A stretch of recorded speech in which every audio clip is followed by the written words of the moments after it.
What foods can I eat on a diabetic diet? Can I drink alcohol with it? If so, are beer, wine, or mixed drinks better? Does it matter one way or another? We're answering these questions now. Let's get started. Okay, to start, is there such a thing as a diabetic diet? No.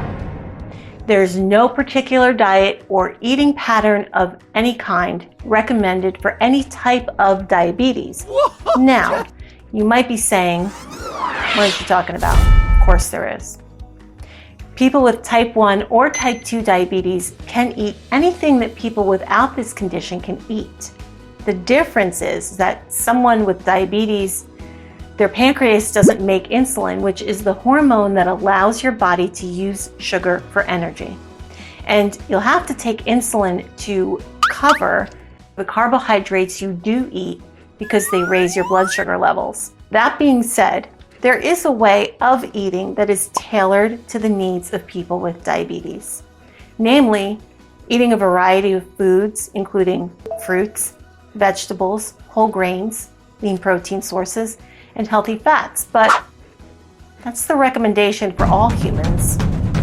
Foods that are high in sugar, refined carbohydrates, meaning candy, soda, or anything containing that white refined table sugar, and unhealthy fats should be avoided or consumed in limited quantities.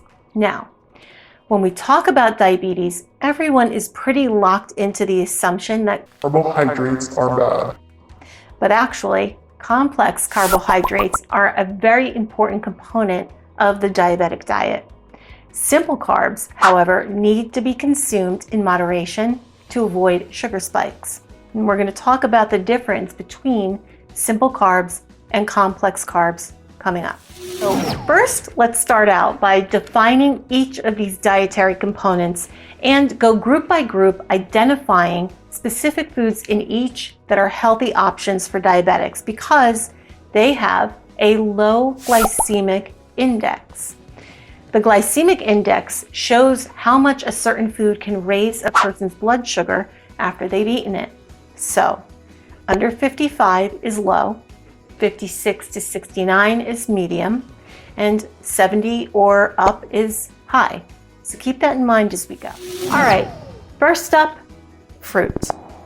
Not all created equal. When considering what makes a healthy diet, fruit is usually at the top of that list, right? It depends on the fruit. Many people believe that since fruit is often high in sugar, that people with diabetes should avoid it. However, the sugar in fresh fruits are not free sugars or sugars that have been added to a food or drink during manufacturing or processing. Free sugars are also present in honey, syrups, nectars, and unsweetened fruit and vegetable juices. The key difference here is that the sugar in fresh fruits is fructose, which does not have much of an effect on a person's blood sugar or insulin levels. But be careful of fruit juice because it's typically concentrated and can deceivingly claim to have no sugar added, but that still doesn't mean it's not loaded with it due to concentration. Ask any mom of a toddler and they'll tell you that fruit juice is like eating a candy bar in most cases.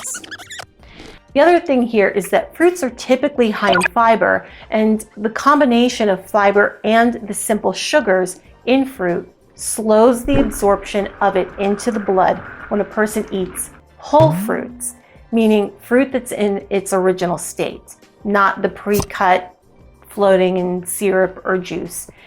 Even though I truly miss the fruit cups, the ones with like the little cherries in them. Heaven. Miss them. Anyway, high sugar fruits that should be consumed in moderation include watermelon, very ripe bananas, mango, pineapple, raisins, figs, tangerines, and lychee. Pretty much all of my favorite fruits are on this list, although I haven't had a lychee. I don't think. Anyone who has, drop a comment. And a few interesting facts I found out while researching this topic. can of Coke contains 35 grams of sugar. One mango contains about 36 grams of sugar. And one whole pineapple has about 90 grams of sugar. A cup of fresh cut pineapple has about 22 grams. So the best fruits to eat include peaches, berries, kiwi, pears, apples, grapefruit, plums, cherries, grapes. Speaking of grapes, try putting them in the freezer. You'll never eat them the same again. Dried fruit is also a good option, but again, make sure if you have this that you're looking at the serving size and adjusting your portion. I know for me, with dried fruit, especially dried mangoes, like if I have one piece, 5 minutes later, the bag is pretty much gone. Again though, diabetics can eat all fruits, but if they have one of these on the list, just eat a smaller serving of it. I typically stick with berries because they're the lowest sugar in fruit. The other thing I also want to mention before we go any further in this video is when you go to pull up, say, the best fruits for diabetic or the best vegetables for diabetics, anyone who's done this knows that what comes up is a slew of different lists that name literally every fruit known to mankind. And they're all different. One says you shouldn't eat tangerines, the other says, no, they're fine. So I based this list on the fruits and the vegetables and the foods that increase my blood sugar, cause my blood sugar, being a type 1 diabetic, to skyrocket. So you basically, when you do this search, if you have been diagnosed with diabetes, you really just need to do trial and error, see what works for you, start understanding portion control, and this will become easier as you go. Anyway, back to the list. All right, so next up are veggies. Now, it goes without saying that increasing the number of veggies in your diet will benefit pretty much everyone. Vegetables are incredibly nutrient dense, so they're full of antioxidants and fiber, which slows down glucose dumping into the bloodstream. They also normally have a really low glycemic index, so under 55, remember. The best vegetables to eat include broccoli, asparagus, or as my kids like to call it, asparagus, cauliflower, and kale. Now, this is, again, not an exhaustive list by any stretch, of course, but these are the ones that are the heavyweights of benefit. And in contrast, the worst veggies to eat include corn, peas, butternut squash, and vegetable juice. All of these have really high sugar content. And peas, yuck! I don't mind that they're off this list. Not a fan. Now, you may have noticed that potatoes didn't make this list, but why? Well, they're complex carbs, and on their own, they have a ton of nutrients and a lot of fiber. One russet potato has over 10% of your daily requirements. But, there's always a but. It really comes down to how they're prepared. Are they fried? No. Bruh. Mashed with tons of butter and milk? Not good. The best options here are roasted, boiled, and baked. Also, why was veggie juice included here? I mean, one would think, it's a bunch of vegetables stuck in a blender. It's got to be healthy, right? Nope. And the reason is because the fiber is missing. When they process the juice from all of these great veggies, they remove the fiber, which is a very important aspect of eating vegetables. So, I mean, in a Bloody Mary, obviously delicious. We're going to get into alcohol at the end of this list, so hang in there. Next, whole grains. Whole grain foods help control cholesterol levels, weight, and blood pressure. These foods also help lower the risk of diabetes, heart disease, and other conditions. So, what is a whole grain anyway? Well, essentially, they have all parts of the grain, and each grain is called a kernel, and it's made of 3 parts. Bran, which is the hard outer coating of the kernel, and it contains most of the fiber, vitamins, and minerals. The germ, which is the part that sprouts into a new plant and also has a ton of vitamins, healthy fats, and other plant-based nutrients. And then last is the endosperm, which is the energy supply for the seed. It mostly contains starches and has small amounts of protein and vitamins and very little fiber. Basically, it's sugar, and just like our cells, that's what the kernel uses to provide energy so that it can grow. Examples of whole grain foods include brown rice, oatmeal, whole grain based breads, barley, bulgur, millet, quinoa, farro, popcorn, popcorn, and wild rice. In contrast, simple grains don't have much nutritional value at all and spike blood sugar like nobody's business. This is your white bread and white rice. Now on to beans. Where do they fall exactly as far as this list goes? Well, to be as vague as possible, beans are associated with several different food groups like legumes, protein, and vegetables due to their unique nutritional composition.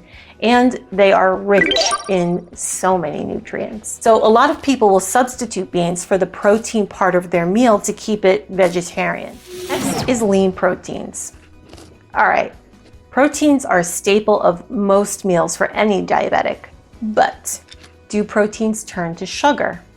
Yes, they do. They can be broken down by the body into glucose and used for energy, which is a process known as gluconeogenesis. The thing is if you're eating a balanced meal, then the glucose is derived from the carbs that you're eating and protein factors in very little. If you're eating a ton of protein and very little carbohydrates, then the protein will be used for energy as needed. So what's considered high protein?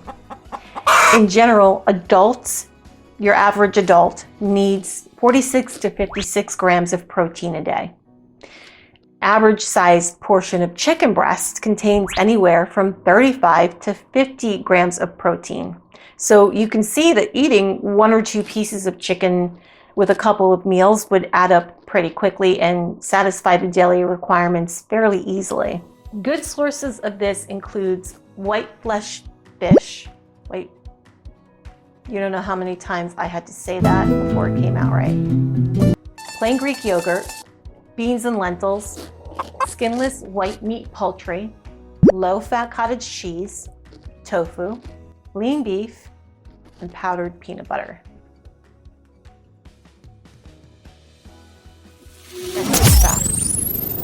Fats play an important role in diabetes management as it can help with post-meal glucose control, and certain types of fat can help support the cholesterol levels. Dietary fat is not broken down into glucose like carbohydrates and sometimes protein. Instead, it's broken down into fatty acids. Without those fatty acids in your diet, your body would eventually fail to function. You need fat in your diet in order to absorb vitamins A, D, E, and K. It protects your organs. It maintains healthy growth of skin, hair, and nails.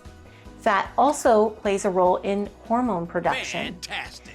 The trick is to focus on what are known as healthy fats, aka unsaturated fats, which means that they're typically liquid at room temperature.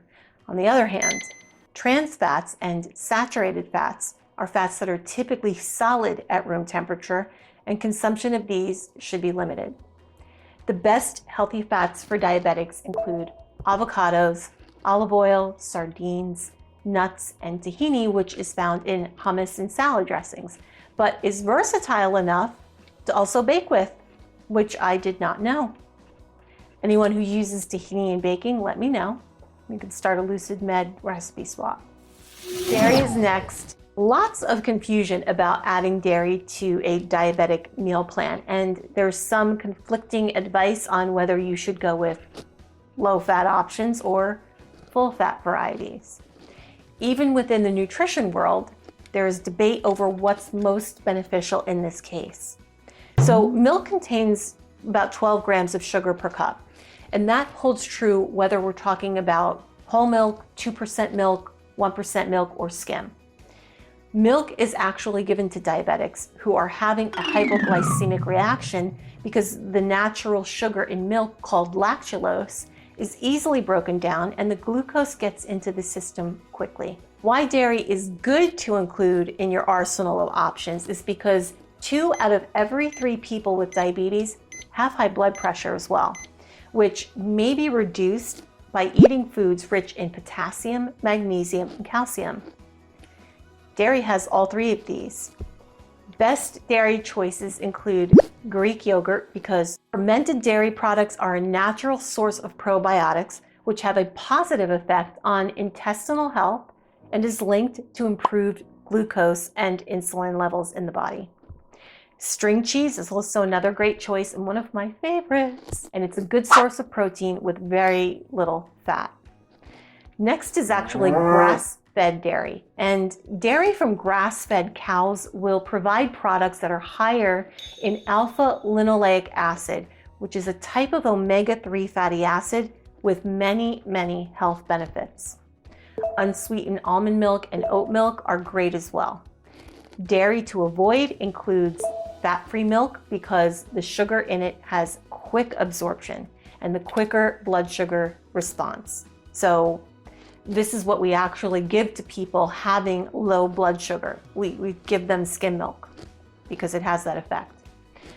The other thing to avoid, unfortunately, chocolate milk, again, another favorite of mine. Ice cream, of course, and yogurt with added sugar. But they don't have to be completely off limits, but extra attention does need to be taken when including them into a diabetes meal plan.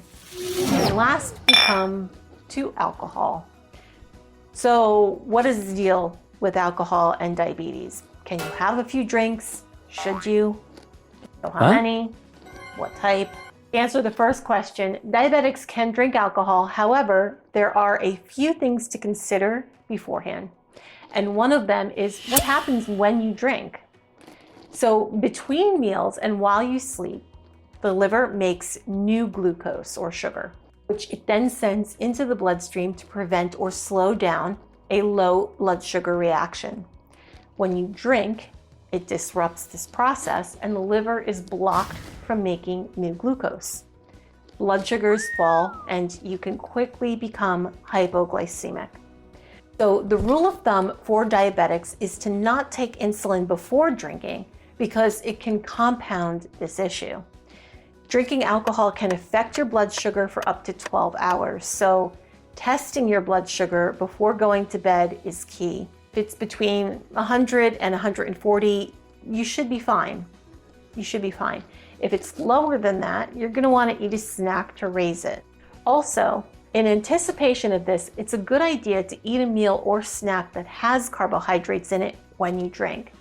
So this is an open invitation to, have like some chips at the bar. Try and keep a watch on the junk food and the high sodium content that are usually in those snacks. But yeah, some symptoms of low blood sugar can look the same as being drunk. The ones that are most common to both are feeling dizzy, lightheaded, and confused, and getting sleepy. Others may think your signs of low blood sugar are due to drinking, and they may not realize that you need help. Backup needed immediately! Make sure your friends know that low blood sugar can mimic being drunk, and wear or carry some type of ID that says you have diabetes. I've often considered getting I've heard of people getting tattoos.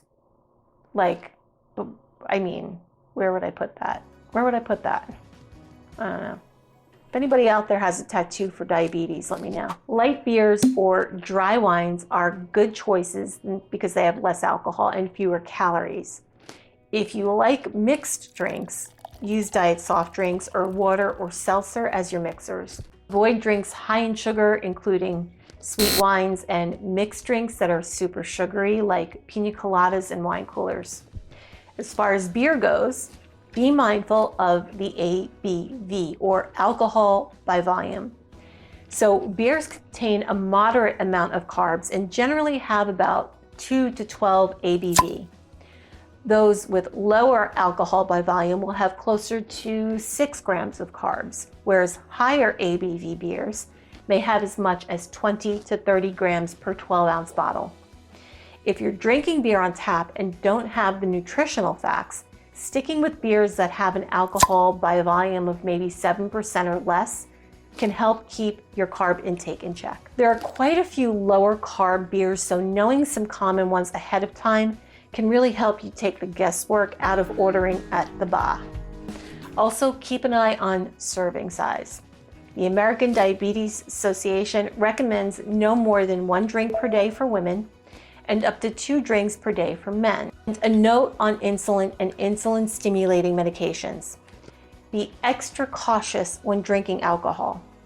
Insulin and insulin-stimulating medications such as sulfonylureas or diabetic medications ending in "ide," like glipizide, may need dosage changes when consuming alcohol. So consult your doctor or NP if you do know that you're going to be going out drinking, and let them explain to you what adjustments you may need to make to your insulin or your oral medication that you're taking for diabetes. So there's a lot to managing diabetes. So click here to watch this video where I give an overview of what it is and what happened leading up to my own type 1 diagnosis.